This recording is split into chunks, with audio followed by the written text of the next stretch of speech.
আপুনি কি আনৰ কাৰণে বেছিকৈ চিন্তা কৰে, আনৰ কাৰণে বেছিকৈ ভাবে, তেওঁলোকৰ কথা বেছিকৈ ভাবে?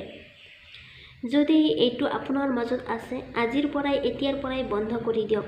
তেওঁলোকৰ কথা বেছিকৈ ভাবে আৰু তাৰ পিছত তেওঁলোকে আপোনাক দুখ দিয়ে, তেওঁলোকে আপোনাৰ মনত দুখ দিয়ে, তেওঁলোকে আপোনাক বুজি নাপায়। তেওঁলোকে বুজি নাপায় আপোনাৰ ভেলু কি।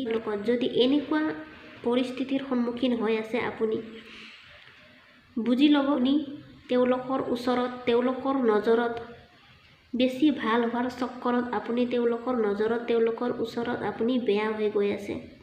বেছি ভাল হোৱাৰ চক্কৰত আপুনি বেছি ভাল হোৱাৰ চক্কৰত আপুনি তেওঁলোকৰ ওচৰত, তেওঁলোকৰ চকুত, তেওঁলোকৰ নজৰত আপুনি বেয়া হৈ গৈ আছে। গতিকে বেছি ভাল হোৱা দেখুৱাবলৈ নাযাব।